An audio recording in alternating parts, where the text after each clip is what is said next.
La iglesia se alzaba como una herida en el paisaje. Estaba abandonada desde hacía siglos, un testimonio de tiempos más oscuros y supersticiosos, rodeada por el vasto campo que la aislaba de cualquier vestigio de civilización. Los árboles, que en su día formaban un bosque cercano, se habían marchitado, y sus ramas retorcidas parecían apuntar siempre hacia la iglesia, como si señalaran su oscura historia. Cualquier persona en el pueblo más cercano evitaba hablar de la iglesia, como si el solo hecho de mencionarla atrajera la maldición que llevaba consigo. Había sido, en su tiempo, un lugar de culto, pero no para el Dios que todos veneraban. Según la leyenda, en los tiempos de la Inquisición, el sacerdote encargado de la parroquia, el padre Rodrigo, había sucumbido a oscuros deseos de poder. Manipulado por su ambición y un odio enfermizo hacia aquellos que consideraba impuros, realizaba rituales sangrientos en el altar de la iglesia, sacrificando aldeanos en nombre de una justicia divina corrompida. Los aldeanos pronto comenzaron a sospechar. Desapariciones, gritos nocturnos y una oscuridad palpable que envolvía la iglesia cada vez que el padre Rodrigo realizaba uno de sus sacrificios. Finalmente la rabia contenida del pueblo estalló. Una noche, un grupo de hombres y mujeres enfurecidos irrumpieron en la iglesia. Arrastraron al sacerdote hasta el altar y lo ejecutaron. Antes de quemar su cuerpo, destruyeron el altar de piedra, partiendo el bloque sagrado que había sido manchado con la sangre de tantos inocentes. Pero la leyenda decía que el padre Rodrigo no había sido completamente destruido. Se decía que su espíritu había quedado atrapado en las ruinas de la iglesia, buscando completar el último ritual que no pudo llevar a cabo. Desde entonces, nadie en su sano juicio se atrevía a cruzar las puertas de ese lugar maldito. Mucho tiempo después, una familia decidió mudarse a una casa cercana, ignorante de las historias que rodeaban el área. La familia Suárez había pasado años en la ciudad, luchando contra el ruido, la contaminación y el ritmo implacable de la vida urbana. Francisco, el padre, había soñado durante años con mudarse al campo, buscando tranquilidad para criar a sus hijas, María y Sofía. Cuando encontraron una propiedad a un precio increíblemente bajo, cerca de una iglesia en ruinas, parecía el lugar perfecto para comenzar de nuevo. Es justo lo que necesitamos, dijo Francisco a Elena, su esposa. Aire limpio, tranquilidad y espacio para que las niñas crezcan sin las preocupaciones de la ciudad. Elena, aunque contenta con la mudanza, había sentido una leve inquietud desde que supo de la iglesia cercana. Había algo en las descripciones que le había dado el agente inmobiliario que le resultaba desconcertante. Pero Francisco había insistido en que era solo una iglesia vieja, sin nada de qué preocuparse. Era una construcción antigua, sí, pero la propiedad estaba en excelentes condiciones. Nada parecía fuera de lo común. Los primeros días en la nueva casa fueron una mezcla de emoción y cansancio. Las niñas corrían de un lado a otro, explorando su nuevo hogar, mientras Francisco y Elena desempacaban cajas y organizaban los muebles. Sin embargo, las cosas pronto comenzaron a cambiar, de manera sutil al principio. A las pocas noches de haberse mudado, Sofía, la hija menor, de apenas 8 años, comenzó a tener pesadillas. Al principio, Elena pensó que era el estrés de la mudanza lo que perturbaba el sueño de la pequeña. Pero los sueños de Sofía eran recurrentes, siempre con el mismo escenario. La iglesia en ruinas, con su altar destruido, y una figura oscura que la llamaba desde las sombras. Mamá estaba en la iglesia, decía la niña, cada vez más asustada, aferrándose a su madre por las noches. Hay un hombre allí, un hombre malo. Me llama por mi nombre, pero no quiero ir. Elena intentaba consolarla, asegurándole que solo eran sueños, pero algo dentro de ella le decía que había más. Francisco, aunque preocupado, trató de quitarle importancia. Son solo sueños, Elena, le decía. Los niños a veces imaginan cosas cuando se mudan a un lugar nuevo, pero las pesadillas de Sofía no cesaron. De hecho, se volvieron más intensas con cada noche que pasaba. La niña comenzó a despertar gritando, y luego, para horror de sus padres, comenzó a caminar sonámbula, siempre dirigiéndose hacia la puerta de la casa. Elena la encontraba en medio de la noche, intentando abrir la puerta, murmurando palabras en un lenguaje extraño y desconocido. Una noche en particular, Sofía se levantó de la cama a las 3 de la mañana. Elena, siempre alerta desde que las pesadillas comenzaron, la siguió en silencio. La niña bajó las escaleras en trance, caminando descalza hasta la puerta de entrada. Con un movimiento lento y deliberado, comenzó a girar el pomo de la puerta. Elena la sujetó justo a tiempo. «¡Sofía!», gritó, sacudiéndola suavemente. «¡Sofía, despierta!». Pero Sofía no respondía. Sus ojos estaban abiertos, pero vacíos, mirando más allá de su madre. Luego, en un tono bajo y gutural, murmuró: «El altar. Debo ir. Me llama». Elena sintió un escalofrío recorrer su cuerpo. Nunca había escuchado a su hija hablar de esa manera. Fue entonces cuando supo que lo que estaba ocurriendo no era simplemente producto de la imaginación de una niña. La inquietud de la familia fue en aumento. Francisco, quien al principio se había mostrado escéptico, comenzó a preocuparse cuando las luces de la casa comenzaron a parpadear sin motivo aparente y extraños ruidos resonaban en la casa por las noches. A veces, escuchaban lo que parecía ser el eco de cánticos lejanos, como un murmullo que se colaba por las paredes de la casa, siempre alrededor de la medianoche. Elena decidió investigar más a fondo la iglesia. Durante una visita al pueblo, se topó con un anciano llamado Don Isidro, un hombre que había vivido allí toda su vida y conocía bien la historia de la iglesia. Después de varias preguntas y de ganarse su confianza, el anciano accedió a contarle la historia completa. «Esa iglesia está maldita», dijo don Isidro con voz temblorosa, mientras su mirada se perdía en el vacío. «Hace siglos, el sacerdote que oficiaba allí no era un hombre de Dios, era un monstruo. Decía que limpiaba el pecado, pero lo que hacía era derramar la sangre de inocentes. Sacrificaba a quienes consideraba impuros, a aquellos que no seguían su idea de fe. Los aldeanos, cansados de sus crímenes, lo ajusticiaron. Destruyeron el altar, pero no el mal que él había desatado. Su espíritu sigue allí y busca completar el último sacrificio que no pudo realizar». Elena se quedó helada. Cada palabra del anciano resonaba con las descripciones de las pesadillas de Sofía. «Dicen que busca a una niña pura», continuó don Isidro, «alguien lo suficientemente inocente para servir como ofrenda final. Si esa niña entra en la iglesia, su destino será sellado». Elena apenas pudo contener las lágrimas. Sabía que Sofía estaba siendo atraída hacia ese lugar maldito y que no podían quedarse de brazos cruzados. Esa misma noche, Elena compartió lo que había escuchado con Francisco. Él, aunque reticente a creer en supersticiones, no podía ignorar las coincidencias. Las pesadillas de Sofía, el extraño comportamiento sonámbulo y la creciente sensación de que algo maligno acechaba en la iglesia. «No podemos quedarnos aquí», dijo Francisco, con la voz cargada de miedo. «Debemos irnos antes de que algo peor ocurra». Pero era demasiado tarde. Esa misma noche, Sofía volvió a caminar sonámbula.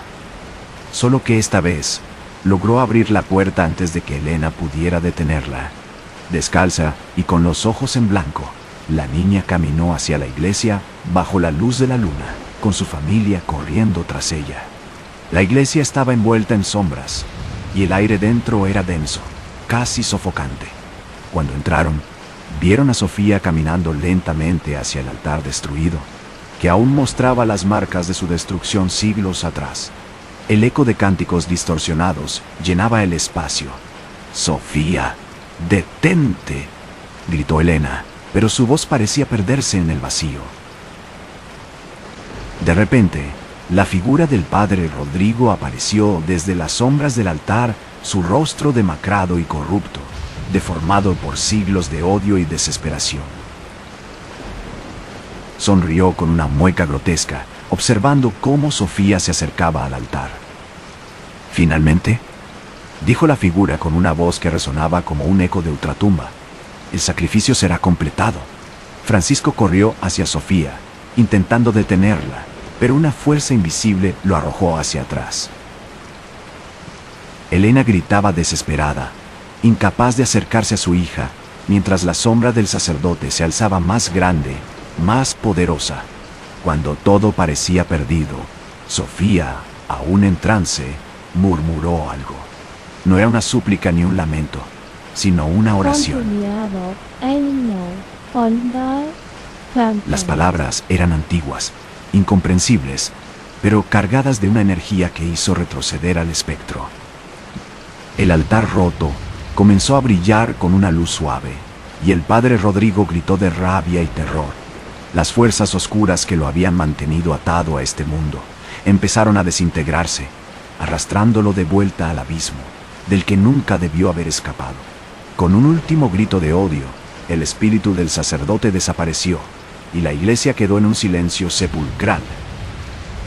Sofía, ahora consciente, cayó de rodillas, exhausta pero ilesa. Su familia la abrazó, aliviada y aterrada por lo que acababa de suceder. A la mañana siguiente, la familia Suárez dejó la casa para siempre, sabiendo que aquel lugar, aunque aparentemente tranquilo, estaba manchado por un mal antiguo que nunca debería haber sido despertado. Nadie volvió a hablar de la iglesia ni de lo que sucedió esa noche, pero todos sabían que algo oscuro había sido derrotado. Al menos por el momento. La iglesia permaneció en ruinas, pero ahora era más que un edificio abandonado. Había sido un campo de batalla entre lo sagrado y lo profano, y aunque la familia Suárez logró escapar con vida, sabían que las fuerzas que residían allí no descansarían para siempre.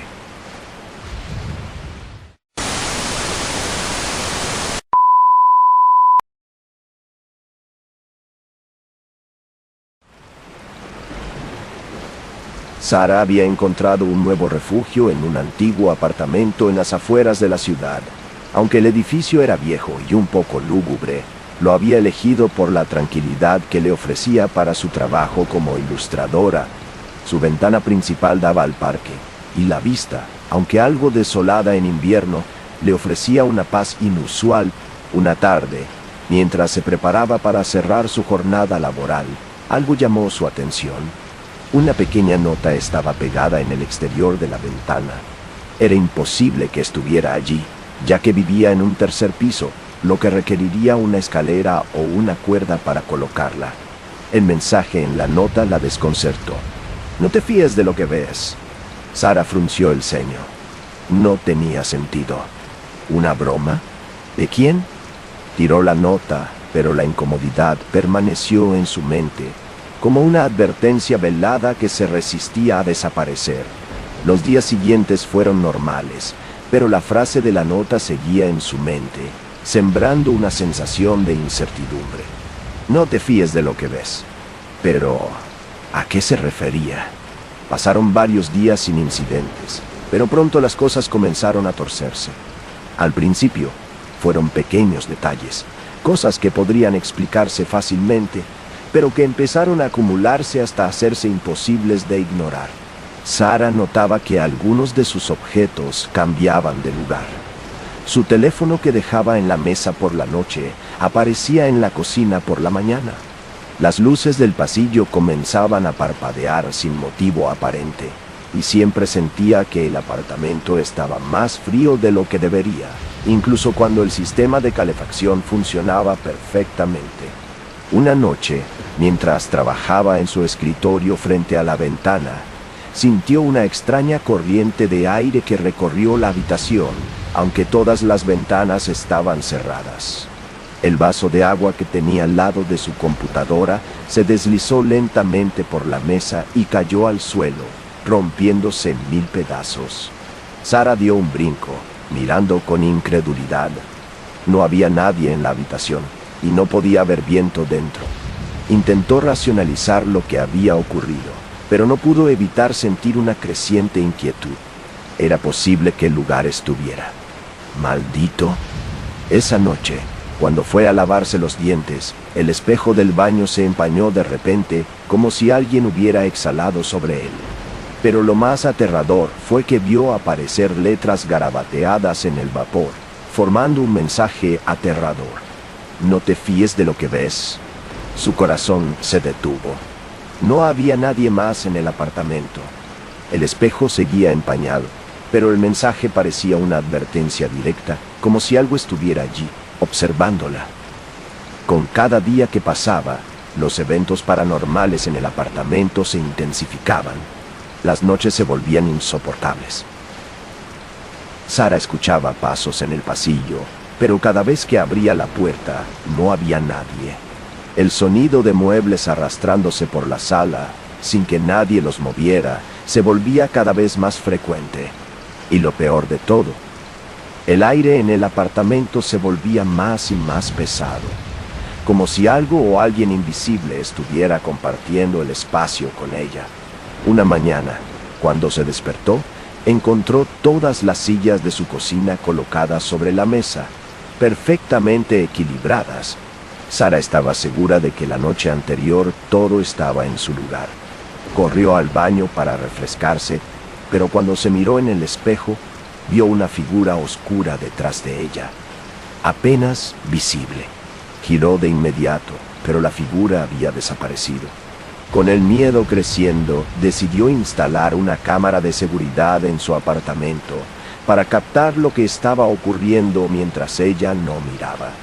No confiaba en su propia percepción de la realidad. La cámara capturó algo aterrador. Por la noche, cuando Sara dormía, los objetos de la sala se movían solos. Puertas que se abrían lentamente, sillas que se deslizaban de un lado a otro, y en una ocasión se vio claramente cómo una sombra sin forma cruzaba rápidamente la habitación. El miedo empezó a consumirla y comenzó a dudar de su cordura, pero lo peor aún estaba por llegar. Una tarde, mientras observaba distraída por la ventana, Sara vio a una mujer en el parque. Estaba completamente quieta, mirando fijamente hacia su apartamento. Llevaba una chaqueta roja y su largo cabello oscuro le cubría parte del rostro. Al principio, Sara pensó que era una coincidencia, pero la mujer no se movía. Solo la observaba desde la distancia. Intentando ignorarla, cerró las cortinas, pero la imagen de la mujer quedó grabada en su mente. Cada vez que volvía a mirar, la mujer seguía allí, inmóvil, como si estuviera esperando algo. Esa noche, cuando ya se había olvidado de la mujer, un golpe suave resonó en la ventana. Su corazón se aceleró. Descorrió las cortinas lentamente. Allí estaba la misma mujer de la chaqueta roja, parada afuera de su ventana en el tercer piso, mirándola fijamente desde el otro lado del cristal. Eso era imposible. No había forma de que alguien pudiera estar allí. De repente, la mujer sonrió, una sonrisa retorcida y antinatural, antes de desaparecer de la vista. A partir de ese momento, la realidad misma empezó a distorsionarse. Las noches se llenaban de susurros ininteligibles que parecían venir de las paredes. Sara escuchaba voces, risas suaves y burlonas que se apagaban cuando intentaba localizarlas. Las paredes parecían moverse ligeramente, como si estuvieran respirando. Una noche, despertó y vio a alguien parado al pie de su cama. Una figura alta y oscura, sin rostro, simplemente de pie, mirándola. Cuando encendió la luz, la figura había desaparecido. El miedo ya no era solo físico, era mental. Sara comenzó a tener pesadillas vívidas en las que veía cómo la mujer de la chaqueta roja entraba en su apartamento, acercándose cada vez más a su cama mientras ella permanecía paralizada, incapaz de moverse o gritar. Se despertaba bañada en sudor, pero la sensación de opresión en su pecho no desaparecía. Una mañana, Sara encontró una nueva nota en la ventana, pero esta vez del lado de adentro, escrita con la misma caligrafía apresurada. No la mires. Su mente estaba al borde del colapso. Las notas, Los sucesos, las sombras, todo apuntaba a algo mucho más siniestro de lo que podía imaginar. Desesperada por respuestas, Sara habló nuevamente con Carlos, el portero del edificio. Esta vez, el anciano parecía más dispuesto a compartir información. «Esa mujer que has visto, no eres la primera que habla de ella», murmuró Carlos con voz baja. «Hace años, una familia vivió en ese mismo apartamento.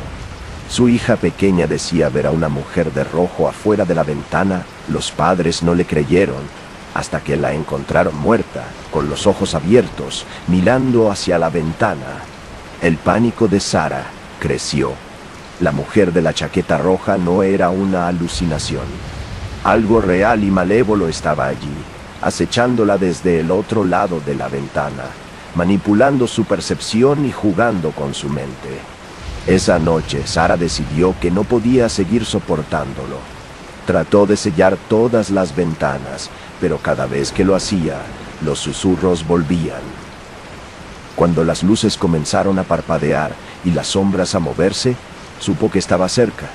De repente, todas las luces se apagaron, dejando solo el tenue resplandor de la luna que entraba por la ventana. Allí, en el marco de la ventana, apareció la figura de la mujer de la chaqueta roja, esta vez mucho más cerca. Sara se quedó paralizada de terror mientras la mujer cruzaba el umbral, deslizándose lentamente hacia ella. El rostro de la mujer era una masa de sombras deformes, pero sus ojos, dos agujeros negros y profundos, la miraban con una mezcla de hambre y desprecio. «No debiste mirarme», susurró la mujer. Sara logró escapar del apartamento esa misma noche. Al día siguiente, se mudó sin mirar atrás. Nunca volvió a saber nada del apartamento, pero aún hoy, en los momentos más silenciosos de la noche, cuando el viento golpea contra su ventana, se pregunta si esa presencia maligna la ha seguido, esperando el momento para volver a aparecer.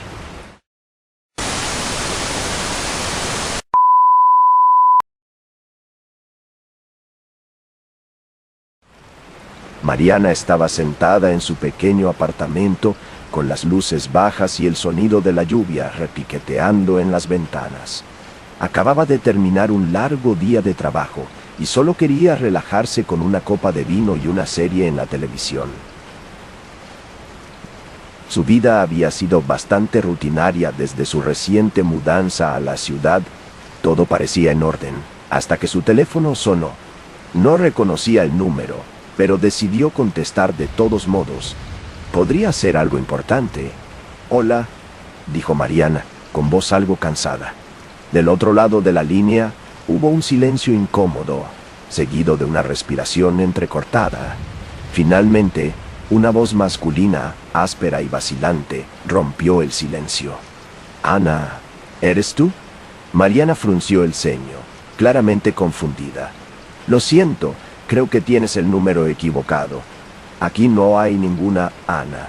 Hubo un largo silencio al otro lado de la línea. Parecía que la persona no iba a colgar. Luego, la voz volvió a sonar, más insistente y desesperada. «Ana, por favor, contéstame». «Sé que eres tú. Te digo que no soy Ana».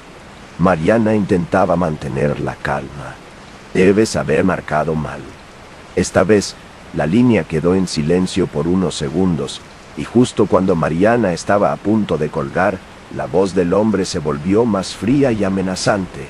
«No puedes esconderte para siempre». Mariana sintió un escalofrío recorrer su espalda. Colgó de inmediato, sintiéndose intranquila. «Solo es una llamada equivocada», pensó para sí misma, tratando de convencerse. Pero algo en el tono de esa última frase se había quedado grabado en su mente. Algo no estaba bien. A lo largo de los días siguientes, Mariana continuó recibiendo llamadas del mismo número. Al principio, intentó ignorarlas, pensando que eventualmente el hombre se daría cuenta de su error. Pero las llamadas se hicieron más frecuentes y perturbadoras.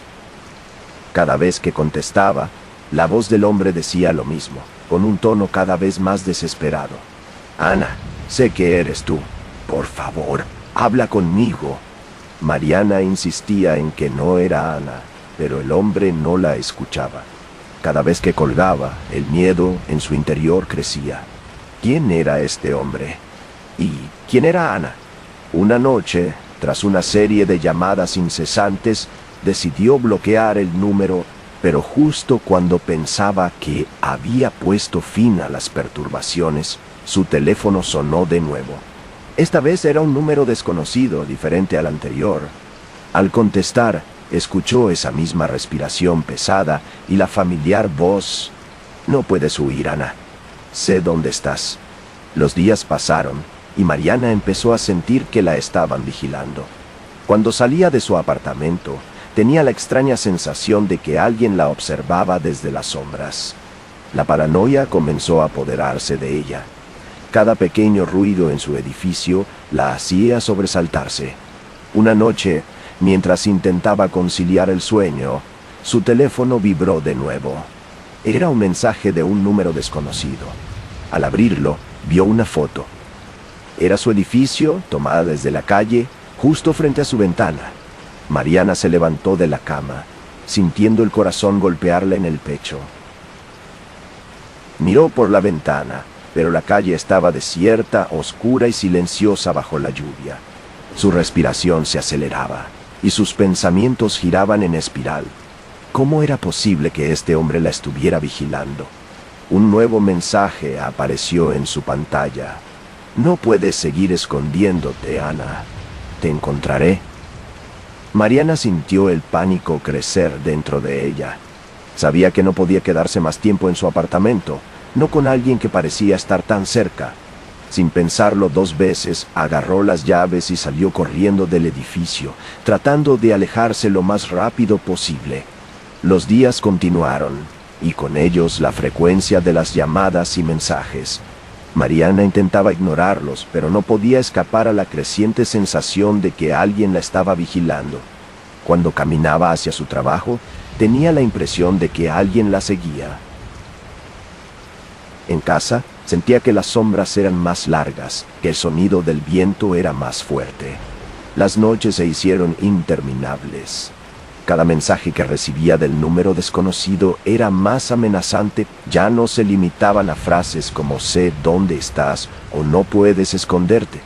Empezaron a llegar fotos, imágenes de su edificio, de su calle, de la puerta de su apartamento. Cada vez más cerca.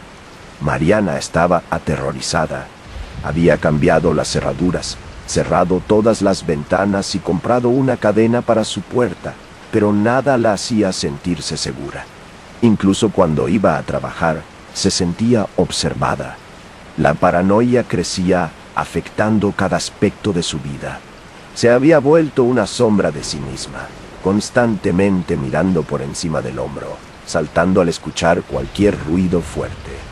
Una noche, decidió quedarse en casa de una amiga para intentar descansar.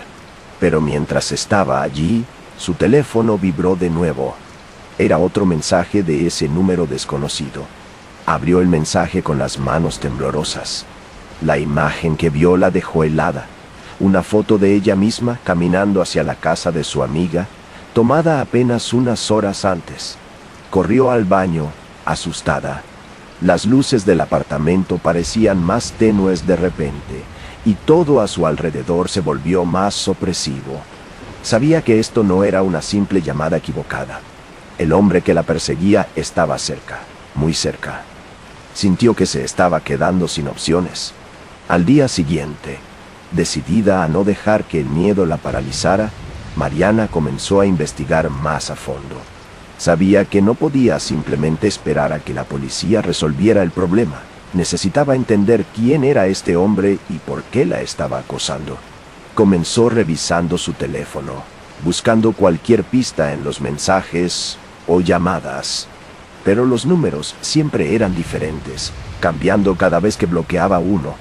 Desesperada, decidió indagar en su pasado.